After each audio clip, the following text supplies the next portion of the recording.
Tonight, the U.S. stunned by Israel's attack targeting Hamas leaders inside Qatar. Qatar, a key U.S. ally. Why wasn't that country warned until 10 minutes later? Also tonight, the images, the disaster at an American port, massive cargo containers falling into the ocean, and you'll see it. And in New York City, the couple found burned to death inside their home, what they were asked for at their door. First tonight, Israel launching an assault targeting Hamas leaders inside Qatar, where talks are taking place. A huge plume of fire and smoke. Qatar accusing Israel tonight of sabotaging the talks. And late today, Qatar saying it wasn't warned by the U.S. until 10 minutes after the attack. What President Trump is now saying tonight. Also tonight, the birthday letter to Jeffrey Epstein, what the president and White House are now saying about the letter allegedly written by Trump to Epstein, and what the White House now says it's open to. Tonight, the images just coming in, the disaster at a U.S. port, shipping containers into the water. Tonight, the famous musician and the disturbing discovery found inside his Tesla. Human remains inside a bag in the front trunk. In New York City, the chilling deaths of that couple set on fire in their own home. There is an urgent manhunt right now. Police say the suspect asked to charge his phone. Tonight, inside the immigration crackdown underway in Chicago at this hour. Pierre Thomas witnessing it firsthand, who they're after. And Pierre tonight asking about the critics who want to know why agents across the country in these crackdowns are masked. Tonight, look at this, the newly released video showing a mystery in the sky. A U.S. Reaper drone shooting a Hellfire missile at this glowing object. It appears to speed away undamaged. Where this happened and what we know so far. Tonight, the school bus carrying a young team flipping several times. Several players and a coach in critical condition tonight. This evening, Apple unveiling the new iPhone, what it says is the thinnest iPhone ever. The Eagles' Jalen Carter learning his punishment tonight after spitting on his opponent.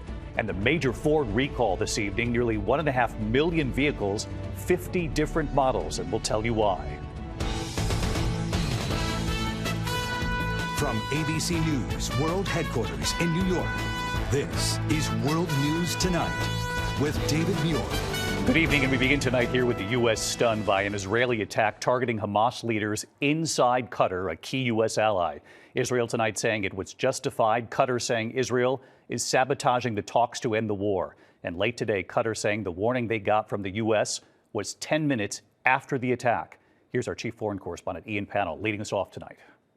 Tonight, the image is sending shockwaves throughout the Middle East. Israeli missiles slamming into the Hamas office in Qatar. The blast seen in videos circulating online, people fleeing for cover. Oh my God! Targeting the leadership of Hamas, responsible for negotiating an end to the conflict. A plume of smoke rising above the capital, Doha. Israel says the deadly strike was entirely justified. But tonight, Hamas saying the attack didn't kill a single leader, that it was a failure. Instead, killing 3 Hamas security guards, the son of one of the leaders, along with a worker and a Qatari guard.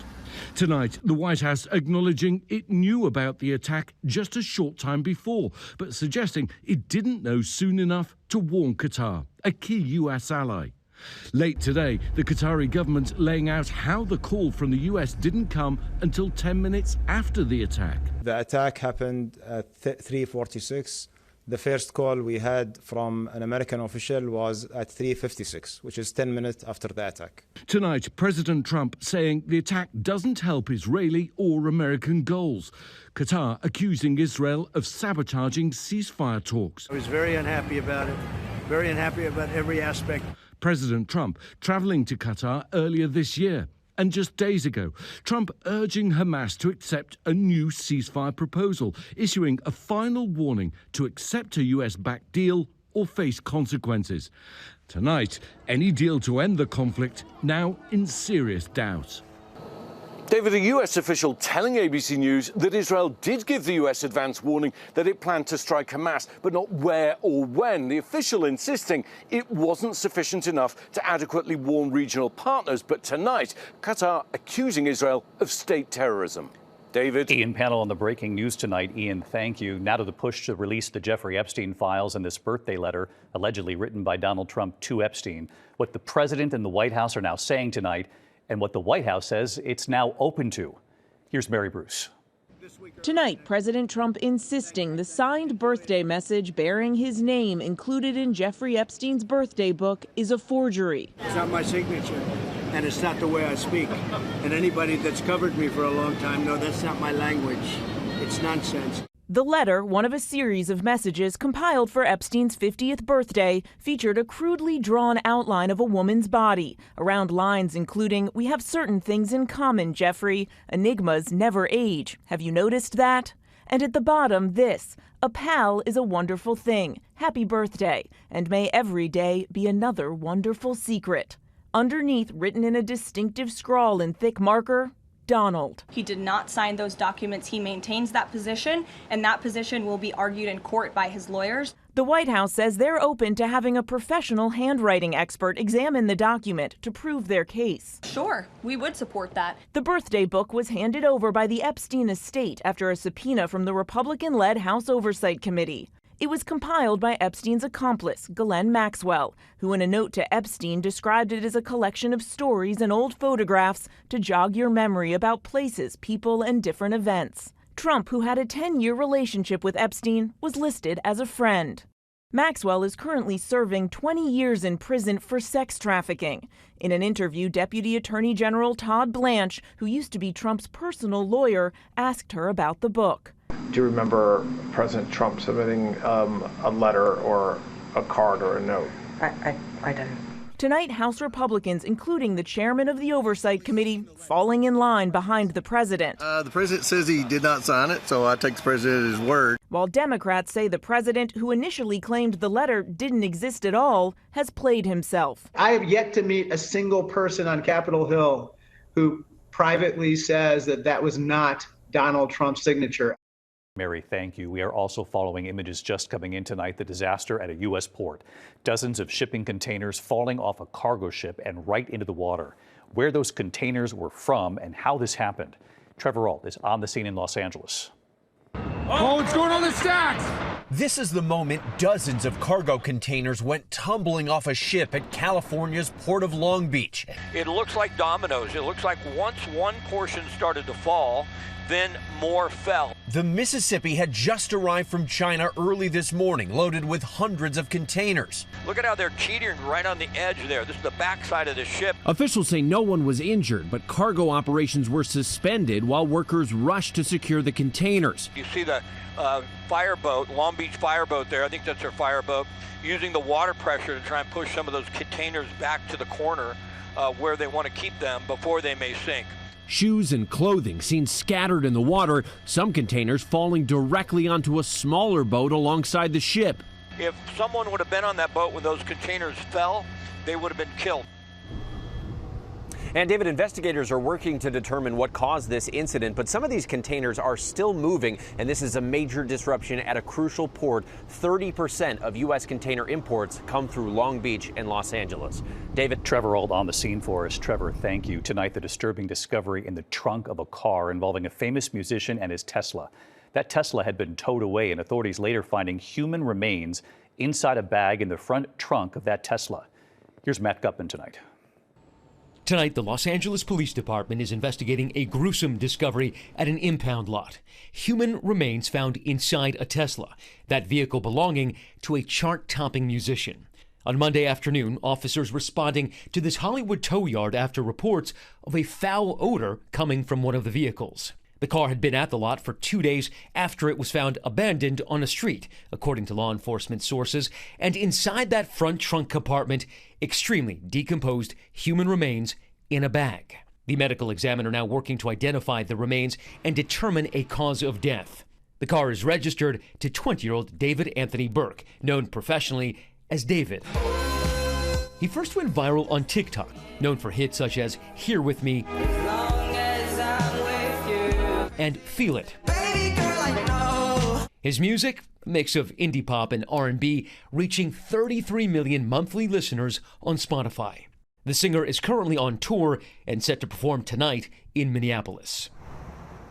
David, law enforcement sources tell me that until the coroner's office can make a determination about those human remains, and that could take a couple of days, they will continue to treat this as a homicide investigation.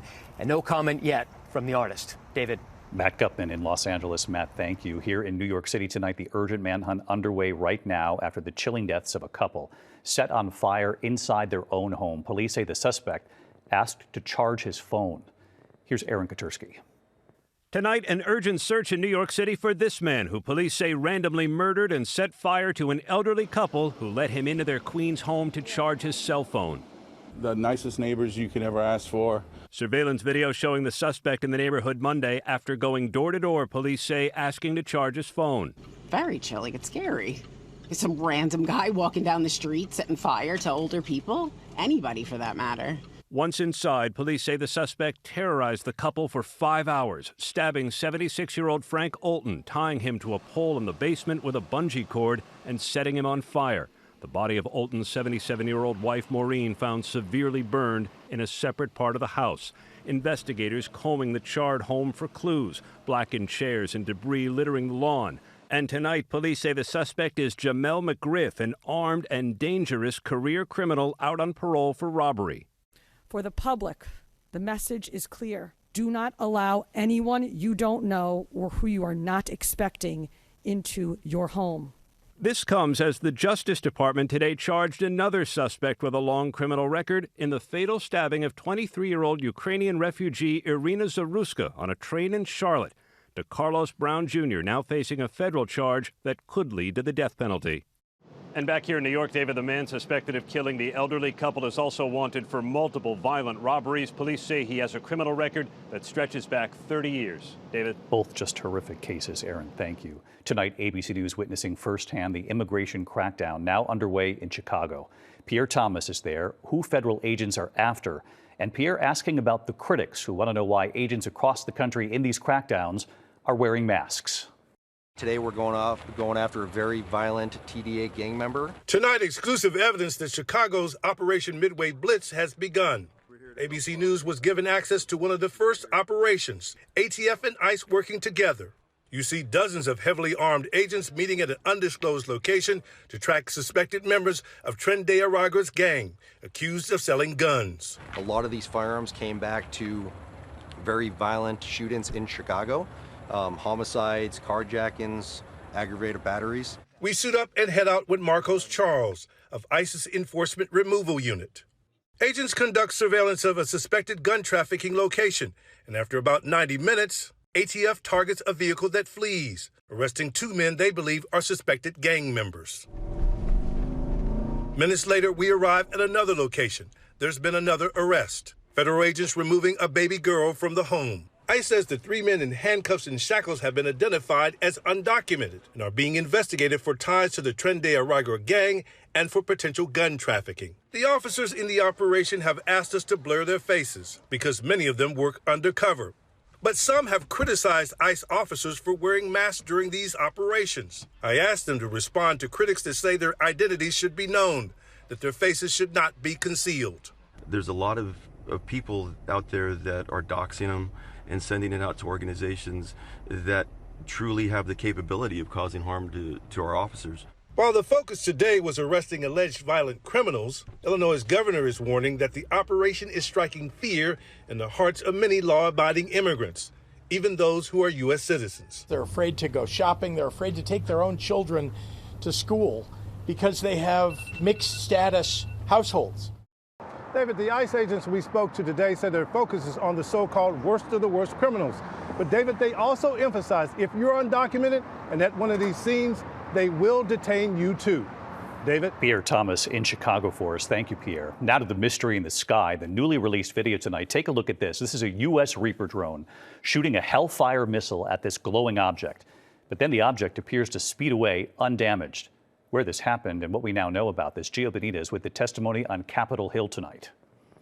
Tonight, new never-before-seen video off the coast of Yemen showing a U.S. MQ-9 Reaper drone tracking a glowing orb as it flies over the water. Now watch closely as a different U.S. drone drops a Hellfire missile on that fast-moving orb. The missile appearing to bounce off the object, doing very little damage. The orb then zipping away unfazed. The video from October 2024 shown during a congressional hearing today on unexplained anomalous phenomena. That's the official name for UFOs. Do you solemnly swear? Several service members giving their own eyewitness accounts and reacting to that new video. Does this video scare you guys? Yes or no? Yes. Wiggins? Yes. Yes. And David, there are big questions tonight. Why was the missile fired? Did that object pose any risk? Or is there any other explanation out there? David? Yeah, more to come on this for sure, Gio. Thanks. Tonight, the new government report showing the U.S. created far fewer jobs than previously thought over the last year. The Bureau of Labor Statistics annual jobs revisions finding the U.S. created 911,000 fewer jobs in the last year, covering time under both Presidents Biden and Trump. It's the largest revision ever, and tonight the White House says the report is proof the agency needs to be reformed that comes up with these numbers. It also comes after 2 months in a row now of concerning job numbers, the U.S. adding just 22,000 jobs last month. Tonight, Health and Human Services Secretary Robert F. Kennedy Jr. releasing his new childhood health report. The 20-page study commissioned by the White House on chronic childhood illnesses. It cites poor diet, lack of physical activity, stress, and over-medicalization. Critics tonight saying the report offers few actual solutions. The study calls for creating a new vaccine injury research program. When we come back here tonight, the major Ford recall. This is sweeping tonight, nearly 1.5 million vehicles, 50 different models, and the reason why. Also just in tonight, the Eagles' Jalen Carter learns his punishment for spitting on his opponent that moment in the big game. And the school bus tonight carrying a young team, flipping several times. Several players and a coach are now in critical condition. We'll have more in a moment here. Tonight, investigators are on the scene of a school bus tragedy outside Oklahoma City. The bus carrying members of a school softball team crashing and rolling over several times. There are reports the driver swerved to avoid a deer. At least 6 people are in critical condition, including the driver, who is the coach, and several players. Tonight, Eagles defensive tackle Jalen Carter has been fined by the NFL for spitting on quarterback Dak Prescott of the Cowboys. Carter says he will not appeal the $57,000 fine. He will not face a suspension. Carter was ejected just 6 seconds into last Thursday's game, as you remember. When we come back here tonight, there's been a major Ford recall, nearly 1.5 million vehicles, 50 different models, and the important reason why. Also, your first look tonight at the new iPhone. They're saying this is the thinnest iPhone ever. Check it out in a moment here. To the index, a major Ford recall tonight, 1.5 million cars and trucks, 50 different models, including the Edge, Expedition, and Mustang, because of a problem with the rear view camera. They're saying bring it in, they'll replace it. We have much more on our website. Apple tonight unveiling its newest iPhone, the iPhone 17. Apple saying the longest battery life yet, the starting price $799. The new models include the new iPhone Air. They say the thinnest iPhone ever made. When we come back tonight, imagine a family with only baby boys for 100 years now. Well, you have to see this tonight. Finally tonight here, America Strong. For 100 years, they've been saying it's a boy. Tonight in Montgomery County, Texas, one family saying enough with the boys. For the first time in 108 years, after generations of baby boys, the Sherman family is finally welcoming a baby girl. Meet Montgomery County firefighter Lieutenant Michael Sherman, his wife Jakia, and their 5-year-old son Makia. And this is the rest of the Sherman family. Look at this. For years now, every time a new baby is coming, they all gather, all wondering if this will be the one. Will there finally be a baby girl? And so this time, a cake with a question mark on top, blue or pink on the inside. And this was the moment they found out they're breaking a century-old streak. What color is the cake? That firefighter dad overjoyed. We're the one that bringing a baby girl into the world finally after over 100 years. It's amazing. Hugs from the family. So many Shermans happy. They love the boys, but boy, were they ready for a girl. I have 3 boys. My dad had 2 boys. His brother had 2 boys. So it's been nothing but boys, boys, boys. The last girl to carry the Sherman name was Ora Bell Sherman, Michael's great-great-aunt, born in 1917. She dealt with the civil rights during the civil rights time. She was doing this. She met a lot of civil rights leaders, and she made an impact. Tonight, the fire station cheering, saying we can't wait to welcome this precious girl into the Montgomery Fire Department family. And words of advice, you will soon see how being a girl dad will be your most important job. Tonight, Mom's cousin, Mercedes. Hey, David. Telling us the baby is due in March. She's already a history-making baby. We're so ready to rally around the baby and rally around Mike and Jakia. So thank you, David, for going on this journey with us. Oh, thank you. Finally, a baby girl, and she's going to be popular in that family. I'll see you tomorrow. Good night. David Muir, the most watched newscast in America. And now, ABC's World News Tonight has won the Emmy for Best Live News Program for the third year in a row.